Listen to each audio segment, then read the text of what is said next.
Welcome to Candid Founders, where we will give you a candid view of a growing business.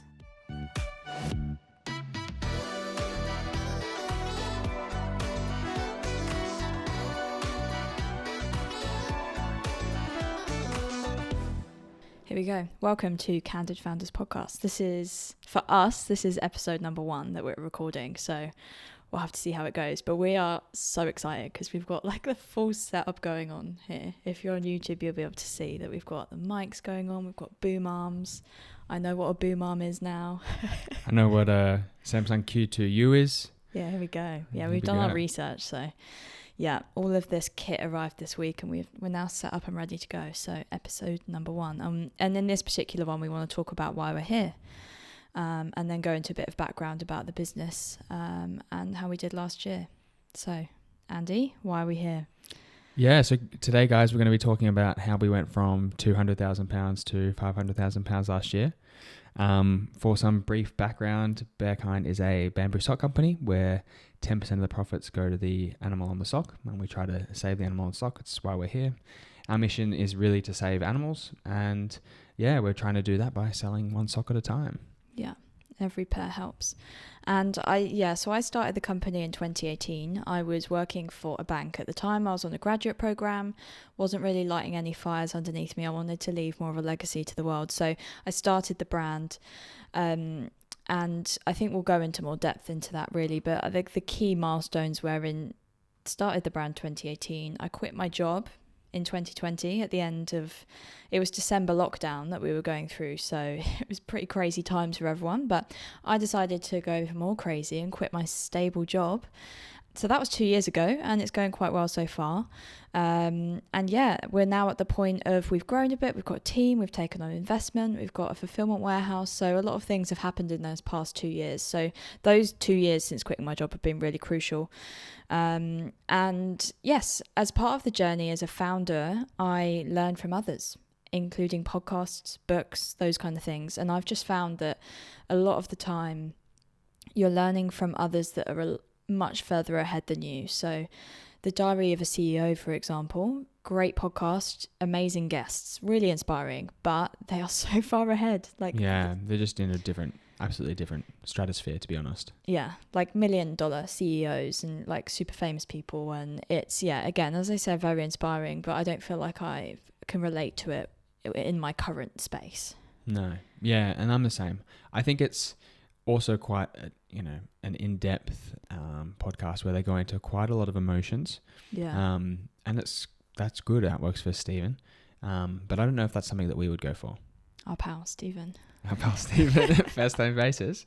What inspiration. Yeah. And the other thing is, I think in the industry is, and I've done this, I've been interviewed for podcasts, so I know I do this. It's a very similar story every time I go on the podcast, maybe with a twist depending on whether it's marketing focused or journey focused or sustainability, but it's a similar story. So you're not actually really going into much more detail, whereas the idea behind this podcast is we take our case study, so we take our company that we're currently working on and we kind of do a deep dive in each episode into different areas of the business.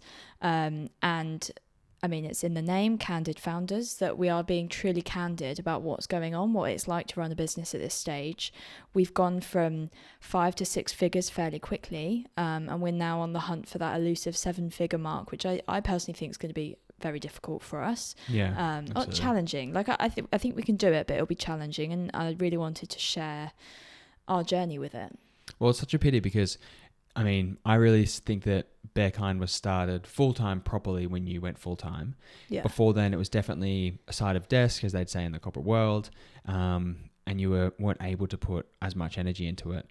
But it's kind of funny that you talk about it in figures, and I have only just, connected this. And the first figure is, £2,000, which was the first sales year, and that was 4 figures, and then it was 20,000, 5 figures, then it was 200,000, 6 figures, and now we wanted to go for 7 figures, kind of 4 in a row, which would have been amazing, 10 timing every year, but we didn't actually get that.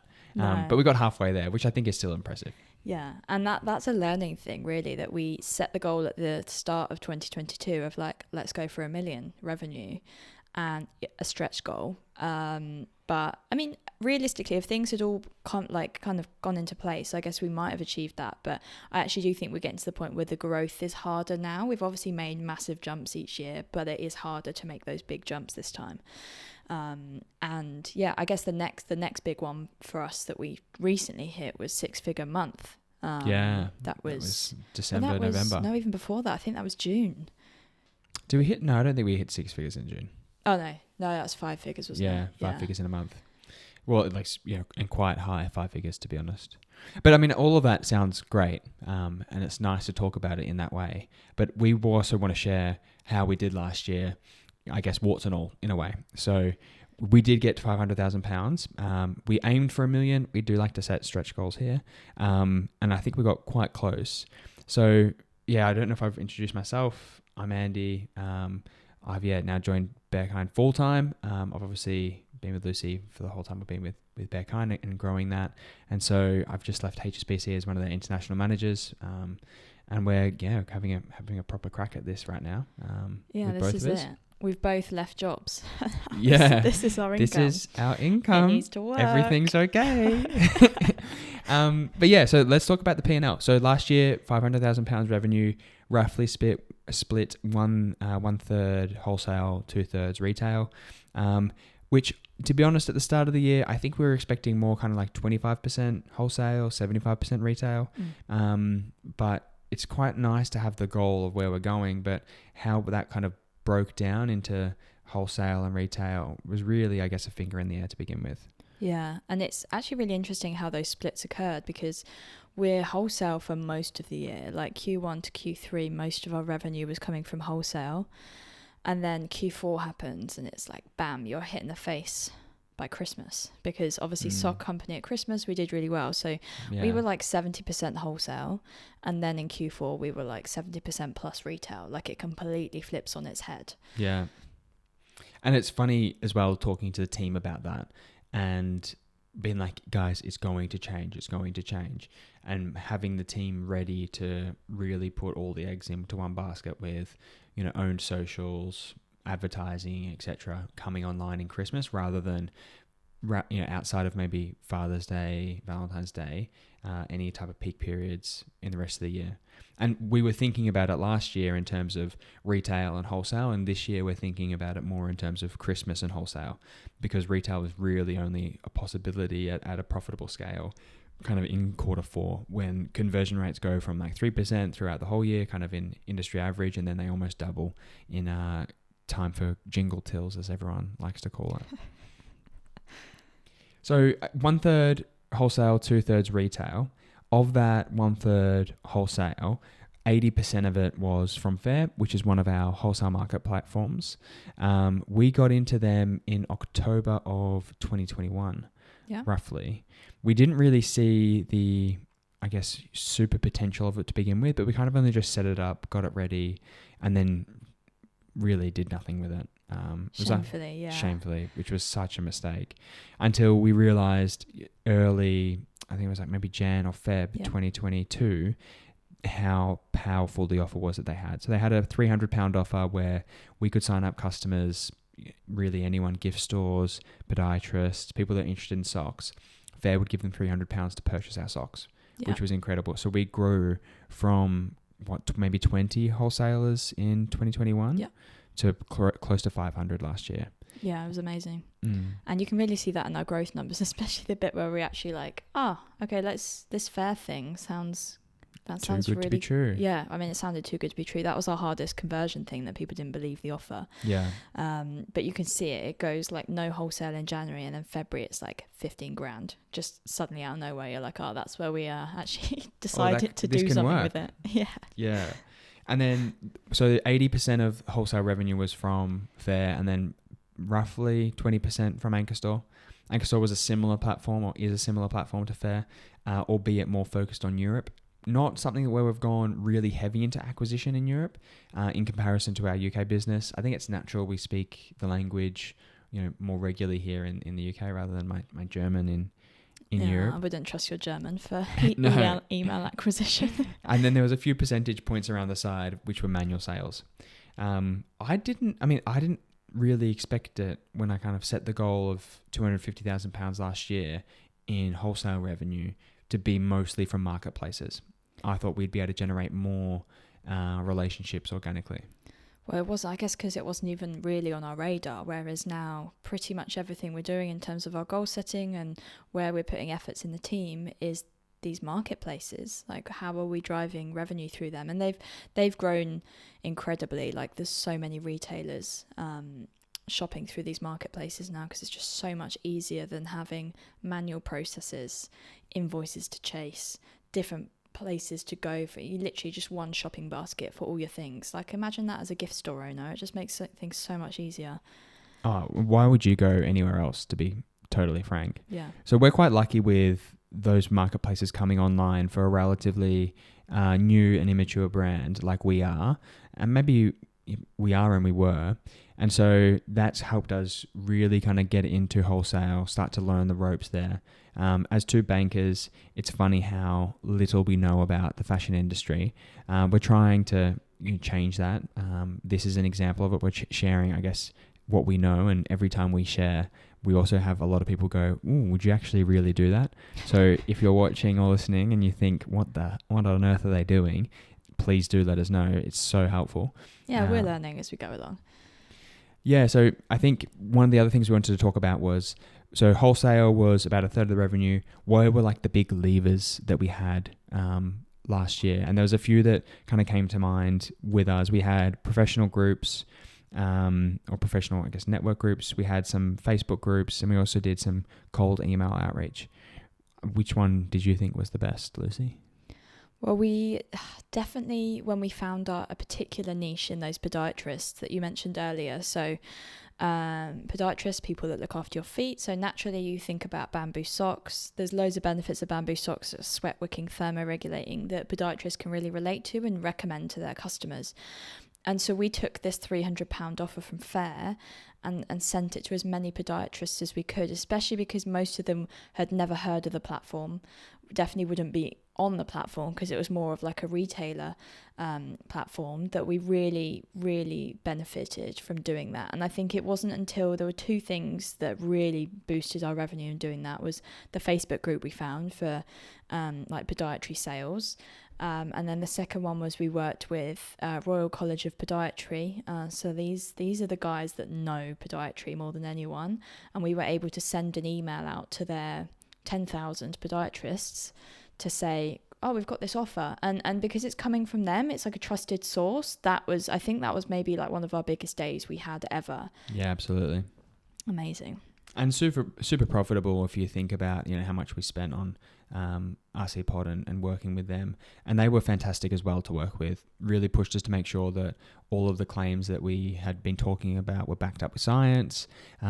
We had quite a few podiatrists reach out to us and stress test us on that, which was, both exhilarating and at the same time you're kind of like, oh God, like I really hope that we've absolutely nailed this. And we had, which was great to see. And then the Facebook groups, they worked well as well. It's a pity we've not been able to find more of them, which I really thought we'd be able to find a couple more than just the one. I've looked. And I guess we need to keep looking, but it is tricky. I think with Facebook groups is a lot of them are really against sales.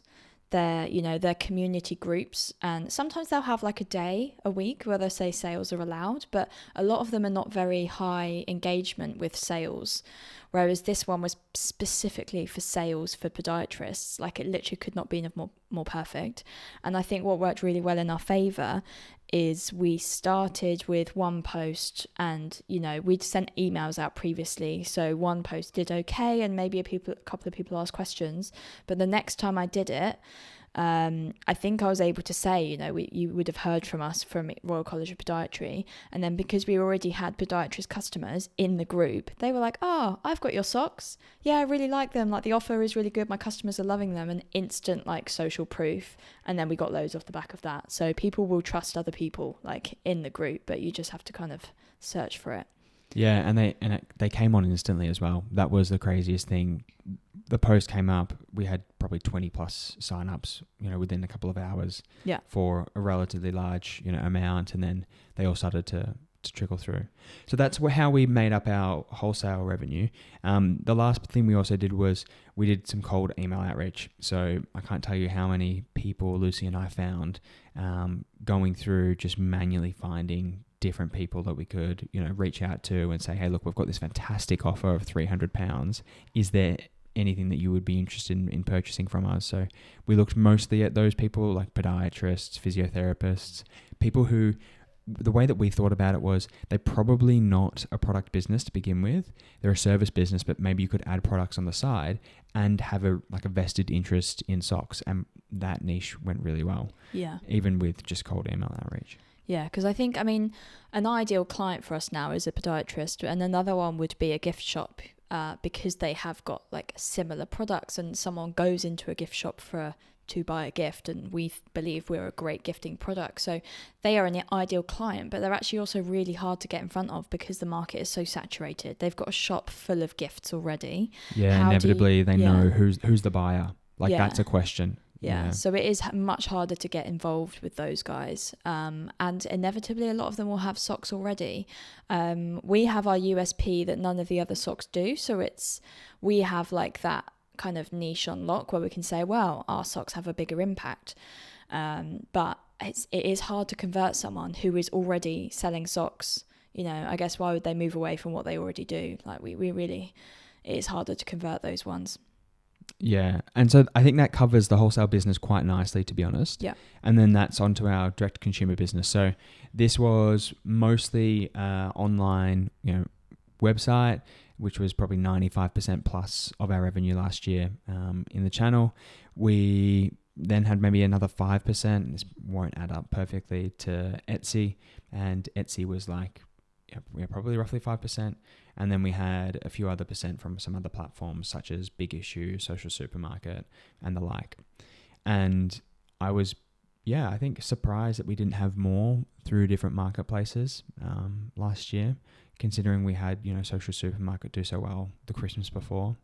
Yeah, we actually, they went downhill a bit for our sales. Same with Big Issue, actually. We had, when we first signed up, we had loads of Christmas sales through them and less this year. I'm not actually really sure why, but I think, our direct website sales, obviously Etsy, for example, our ads were doing pretty well, but they limit how much you can spend, I think, which is probably right for a platform like that because it's about independent sellers. So you don't want someone coming in with a huge ad budget and just blasting everyone else out the water. So they do limit how much you can spend. And I agree with that. But yeah, I guess we could have scaled those ads more if it wasn't for that limit. Yeah. And it's surprising that a platform would do that, but it makes a lot of sense.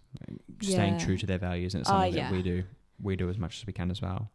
And then I think so that's the split of the revenue, vast majority website, a few percent Etsy, and a few percent the other channels. And our retail levers were quite, I guess, substantial if you really look at it and how much we took off last year in Christmas. Radio ads were just absolutely huge. We mopped that up with some good search as well. And then we had our Facebook Christmas ads, which, as always, do okay.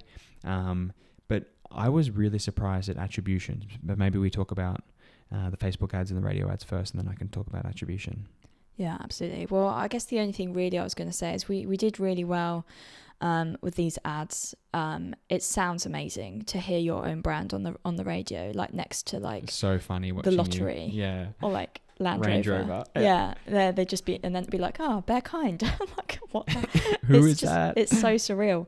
But yes, naturally quite expensive, and I think everyone in the industry knows that Facebook ads are getting harder to make work. They do still work for us, but they're just more and more expensive, it feels. Yeah, absolutely. And attribution, I mean, what Tim Cook and Apple have done with destroying small businesses' ability to be able to advertise personal and relevant ads to customers. This thing about Cambridge Analytica is just totally overblown. No one's ever, has the ability to target people that well. We just tell, hey, Facebook, target people that, like our socks, and that's what they're able to do. Was that the initial trigger? That's pretty much. That's what and they've just made it really, really hard to track. And what I think is the most despicable part of the whole thing is Apple will happily track you, but when when they do tracking, it's called personalization. And when other people do it, you know, like small businesses through Facebook, it's, you know, it's tracking. And, you know, does anyone want to be tracked? No. But does anyone want to get personal adverts? People probably don't mind as much. No, I certainly don't. Like, I guess it's a thing of, if you're being hit with the right ad, you're more likely to spend money. And from a consumer point of view, I could see why maybe you'd want less of that. But then that's a case of, I guess, spending less time online. But I personally I like having relevant things in my Instagram. Yeah, I don't want any trash in there. It's just loads of rabbit videos from me though. Yeah, and that's probably a pretty positive thing. Yeah. Maybe it's less rabbit videos.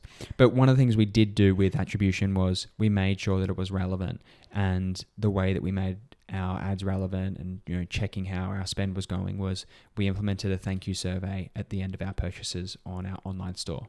And that showed us that vast majority was coming from radio, and we were getting a little bit from Facebook, probably 4/5 radio to 1/5 Facebook.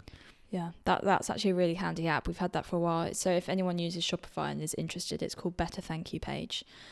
We're not affiliates or anything. Maybe we should be, but I think it's like £10 a month or something like. But it's definitely worth it because you get that view. Obviously, not everyone fills it in, but it gives you a good idea of where people are finding you. And the other thing it does is people can rate your store, so they can say like, 4 stars. You know, a few products were out of stock, or so. Actually, sometimes it can kind of help us with finding issues. So a customer might say, this discount code didn't work.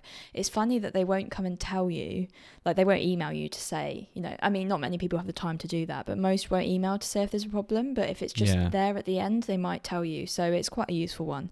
Yeah, maybe it's a bit more impersonal in a good way, in that they can just be like, I mean, some cultures, the British are one of them.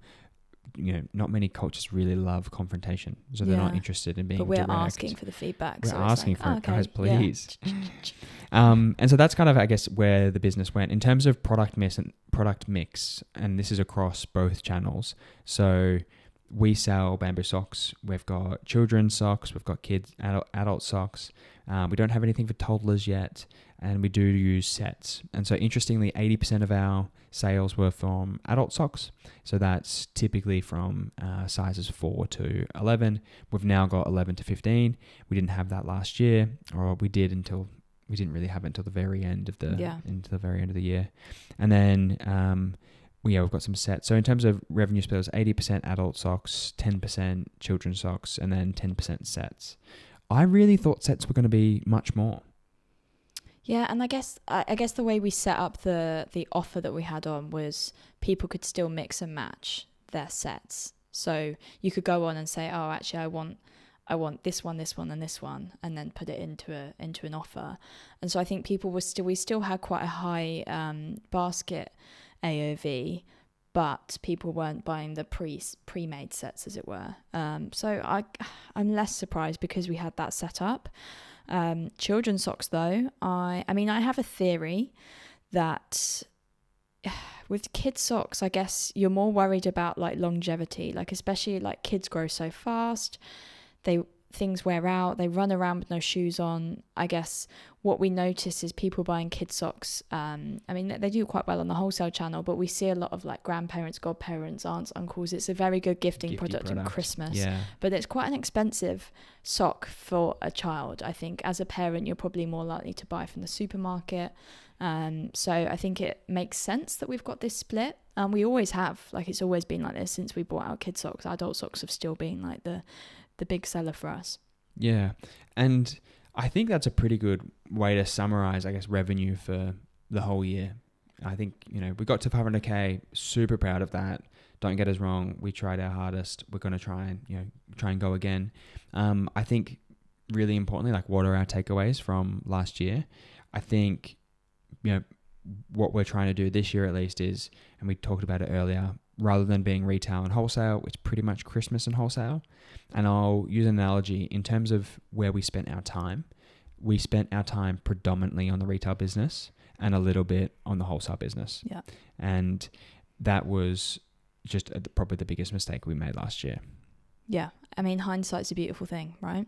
And I've been thinking about this today before we like jumped on to talk about it, that we talk about like, oh, hindsight, we've learnt this. But I think really what our mistake was that we weren't looking at the numbers closely enough throughout the year. A little bit of needing to kind of get set up with our accountants quicker, and making the kind of the software and stuff that we use work harder for us, because really we came out, and actually this probably warrants a second podcast, but we came out and did a bit of a profitability analysis on last year and realised, we've been hit by profits, really. Like, the various things happened that meant our profits on D2C were much less than we thought they'd be. They were better on wholesale. We decided that we'd spent our time all on retail, and then we're like, we should have put some more people on wholesale. So I think this is a big learning curve for us, and we really are trying to look at the numbers better. So we'll share that journey as we go along, because it's so important for any business to be super tight on their numbers. And do you know what's annoying is I thought we were pretty good on our numbers, but maybe just not good enough yet. I think we were as close as we could be, without spending, a decent few percentage points of revenue on accounting. Yeah. And what we should have been doing is just running much harder with the accountants that we had, of just, no, we need to do this within this time frame, and this is the level of service we expect, rather than looking at it as more like a tax function rather than a like performance management. We were reviewing the numbers every week or so, and we were pulling the levers we thought during the time to make sure we weren't overspending on ads or anything. But would we have said, I think we would have said we were really on top of our numbers if we'd had more sales. True. Yeah. It's because we'd have ideally liked more profit out of the sales that we got last year, that we're looking back thinking, there's things I'd have done differently. Yeah, absolutely. So I think that's probably enough for today's podcast. What do you reckon? I think so. Yeah. There's always time for more. Yeah, very good. Yeah. Okay. So anyway, we hope you found our candid view of a growing business useful. And if you did, please like, subscribe and share, and take a moment to leave us a review, as we're just starting out. So we need all the help we can get. And we'll see you next time on Candid Founders. Thanks, everyone. Bye-bye. Bye.